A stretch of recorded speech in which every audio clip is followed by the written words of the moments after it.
You know that feeling when your to-do list has a to-do list and every single thing feels urgent? You're running on empty, but you're juggling people, you're juggling priorities, you're juggling your people's priorities, you're juggling problems that are thrown your way, but you're not feeling any closer to peace for sure, and you don't feel like you've made any progress at all. Your chaos doesn't have to be your normal. Systems don't suffocate great leadership, they sustain it. Today, I'm breaking down how to systematize your chaos using 3 anchors: purpose, people, and process.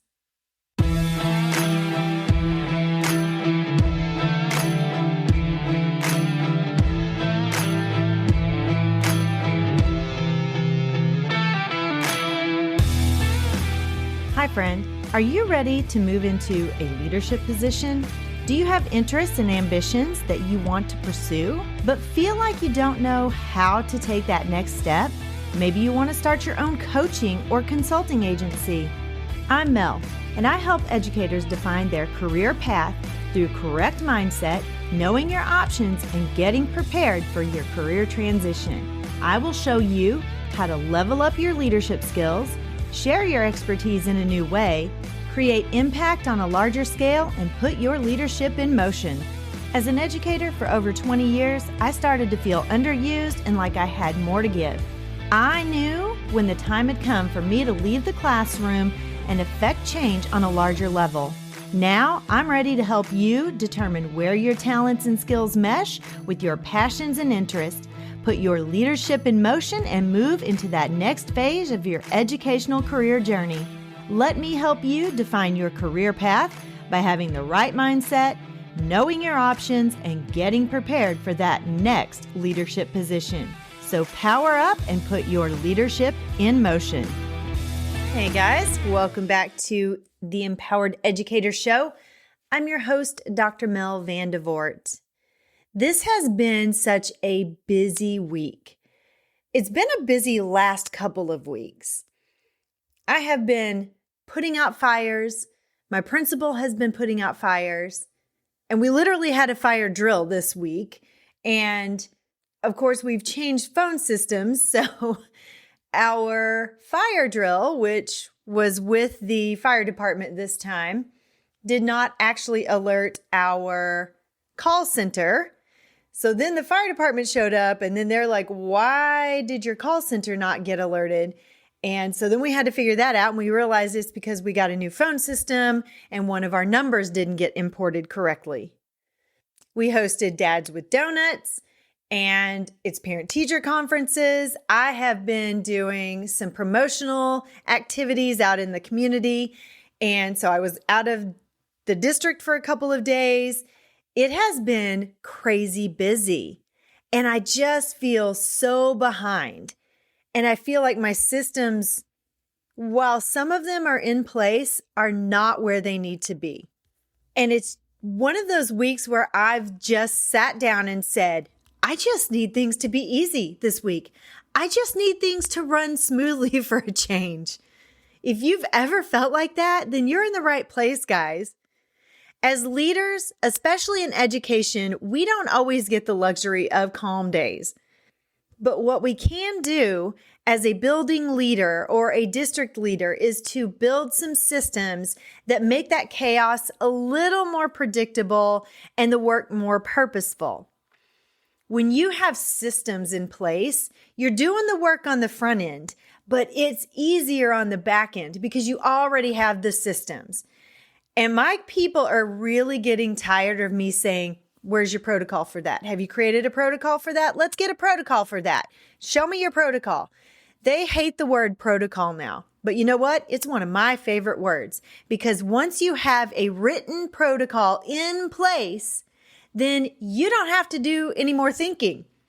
Next time, all you have to do is update names, update times, update dates, and then just refine a little bit. But your whole procedure and system is actually created already. So next year, you don't have to think about it as much. When you're thinking about all of those things, and when I'm coaching school leaders or district teams, I always keep coming back to this simple little framework. Purpose, which is your why that keeps you centered. People are the who that keeps the work human. And then the process, that's the how that keeps it all moving forward. When those three things are aligned, you stop reacting and you actually start being a leader, the leader that you really want to be, because you've gotten rid of all of that chaos, all of that white noise. Those are my three main points for this episode. First, let's talk about purpose. You need to anchor every system in purpose. You can't systematize what isn't aligned. Every checklist, every meeting protocol or workflow has to point back to why it matters. So ask yourself, does this process push our mission forward, or does it just keep us busy? As a building leader, especially when you're new and you're trying to build relationships and you're trying to get your parents involved and you want to bridge that gap between school and home, you create all of these wonderful, wonderful events that you are just on fire about. And you are hoping that parents attend and they love. But what I found this year is that sometimes you can get too many events on your plate. And then your purpose for having those events kind of gets pushed to the back burner because then you're just busy. And then it's just you're trying to get things done and it's not even fun anymore. And your people start to get tired. If you're not careful, you can overwork yourself because you want to take on more responsibility as a building leader and you want to do all the things because you have this mental model in your head of what it's going to look like. And if you haven't communicated that well and you haven't gotten the right kind of help from your people, then you end up wearing yourself out. So when you're thinking about all of the events that you want to do in the school year, be very purposeful in what those look like and spread them out so you're not slammed with a whole bunch of things every single month. One event each month is plenty.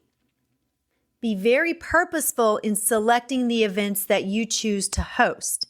You want to have a good balance between your academic events and your relational events. One thing that my principal and I worked out this year is anything academic, we're going to host that. And anything non-academic, our CPA is going to host. That way, that takes that off of us if it's not academic, and it gives them an opportunity to step up and be leaders and help us to really push our mission forward. You always want to be mission-based when you are thinking about the things that you do in your school district or in your building. And as a building leader, you want to think about the stuff that's inside of your building that's going on as well. Those are things like your meetings, your instructional coaching, all of those things that are on your plate. One thing that I found as a leader who goes to different schools is that teachers get very frustrated with their district or building leadership when they are not communicated with. When your communication falls short, it's not either communicated well or it's not communicated in a timely manner. So make sure that you are getting those protocols written in place, all of the agendas, everything that you need to get in place in a timely manner, and then communicating with your people because you don't want them to not know what's happening.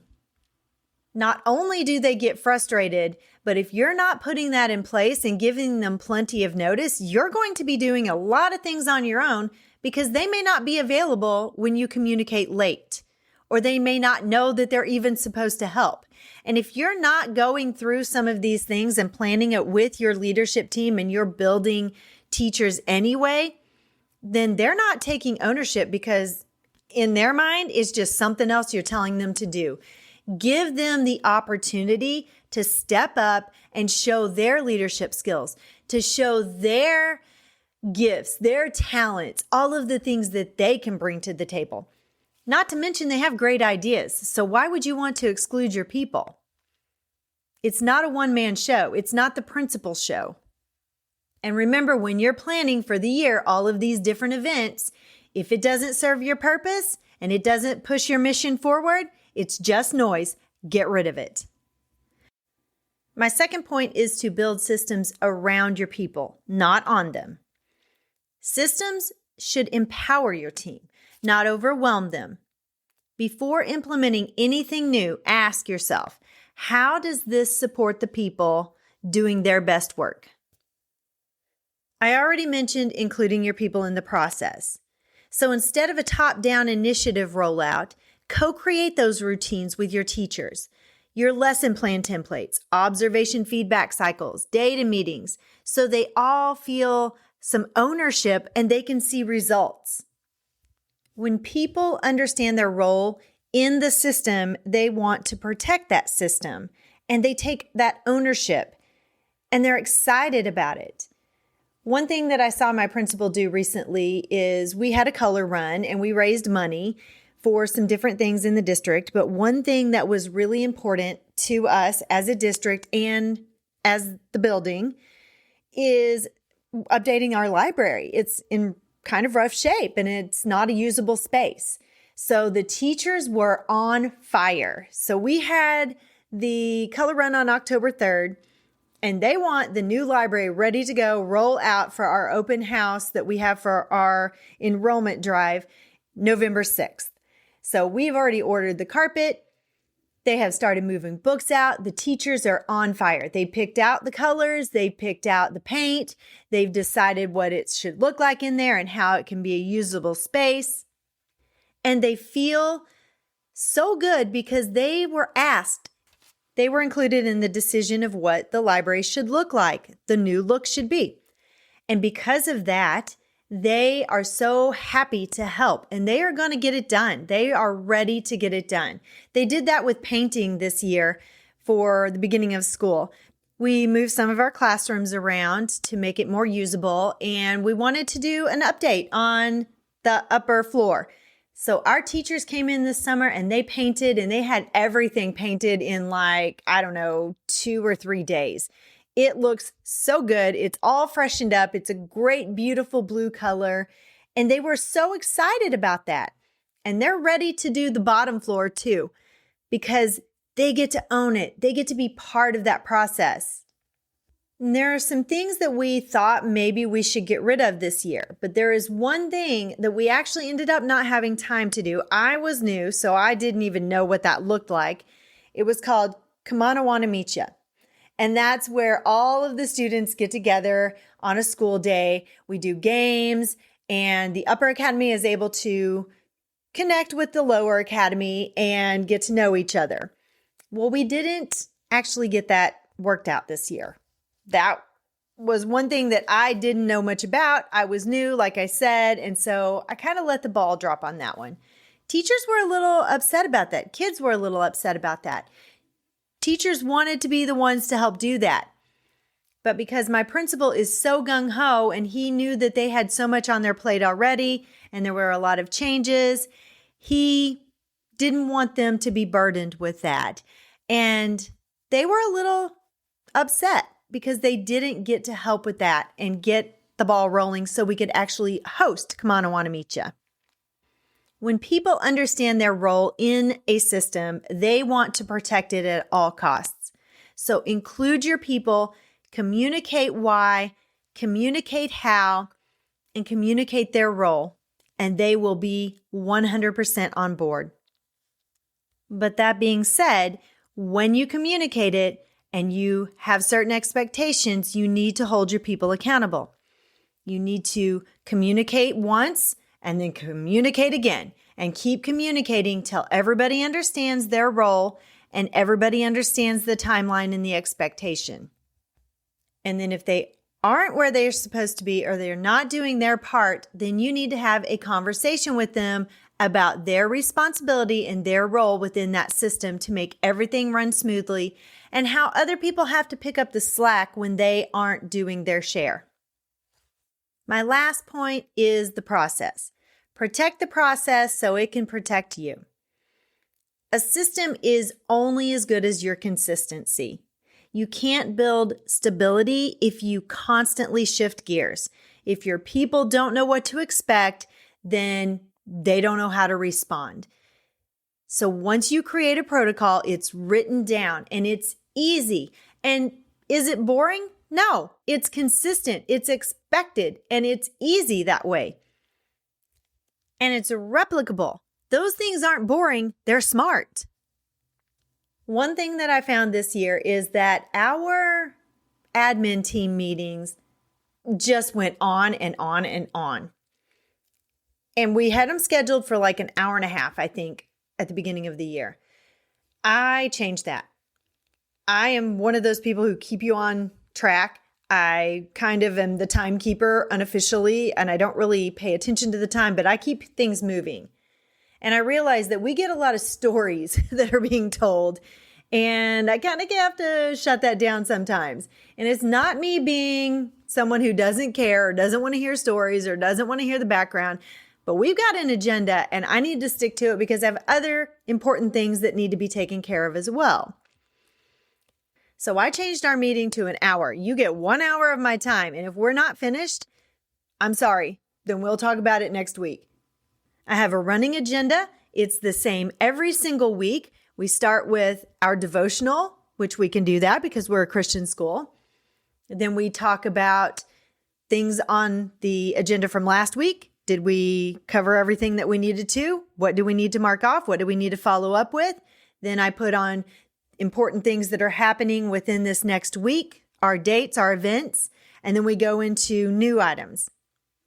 But one thing that I did do that took a lot of that time out of that meeting is I started meeting individually with other people on my team about specific things. What was happening is that anything that fell under the administrative building or the administrative leadership team, we were discussing in that meeting. And not everything needed to be discussed there because not everybody was making a decision on that or needed to have an opinion about it. If you meet weekly with your leadership teams, keep it sacred. Have an agenda, stick to it, shut the stories down, keep on track. Have a set structure, something like celebrations, challenges, next steps, whatever it is. It's your meeting. It's your decision. Just set the structure and stick to it. And as a building leader, it's hard to shut people down when they get off task or bring them back around. But let me tell you, I'm getting really good at it. And I just shut people down and I keep refocusing their energies back to what it is that we're working on at that moment. Once you get those protocols in place, once you get those agendas in place, once you get those systems in place, trust the systems that you built, even when things get hard. One last point that I want to make is simplify before you scale. You don't have to build 10 systems this year if 3 will take care of what you need. I came in ready to do some work. I was gung-ho. I knew there were some things that needed to be done. And even though I have been told a million times in the last 5 or 6 or 7 years, don't do that, I was ready to do that. And I had to take a step back and realign my thinking and realize I can't change all of the things this year. It's too much. It's too overwhelming. So I'm building systems a little bit at a time. So start small, refine that system, and then replicate what works before revamping your whole evaluation process, which is what we're working on this year. Systematize just one thing, like feedback. We're going into classrooms doing real-time feedback, and we are actually putting those coaching cycles in place where we're having coaching meetings, but it's all based on the real-time feedback, so it kind of all goes hand in hand. But once that's consistent, then you can expand to something else. Your systems, they grow with you, not ahead of you. Guys, as the building leader, it's your job to audit and adjust. A strong leader reviews systems like a gardener tends soil. You're pulling weeds, you're pruning, and you're nurturing growth. Schedule those quarterly system audits with your leadership team and ask what's working, what's not working, what's draining us, what needs to be automated, delegated elsewhere, or deleted altogether. That's one of the big things that I've been working on with my own leadership team this year is automating anything that we can to take us out of that process and give us more time to work on the things that really matter. For us, taking payments is so important because we are a tuition-based district. That's how we get most of our money is through tuition. But if we can automate that so we don't have to think about it, or if there's a better way of doing it in a better automated way, then let's fix it so we don't have to be part of that process. And then we can really think about some of the other things that really need to be worked on a little bit more. Healthy systems evolve, guys. Don't get attached to what worked once if it's no longer serving your purpose. Sometimes it's hard as a leader to get your Board of Education on board with that. They aren't always in the fire to see what's happening, and they are comfortable with things the way they used to be. But just remember, you don't need more time, you just need better systems. This week, pick one chaotic area, guys. Maybe it's communication, maybe it's calendar management, or maybe it's data collection. And filter it through the purpose, people, process lens. Remember, purpose is why does this system exist? People, who does it serve? And process, how can we simplify it? Then take one small action step to make it better because small systems create big peace. Next week, I'm going to bring order to one area of chaos by aligning it with purpose, empowering my people, and clarifying the process. Have an amazing weekend, guys. I will see you back here next week. Bye-bye.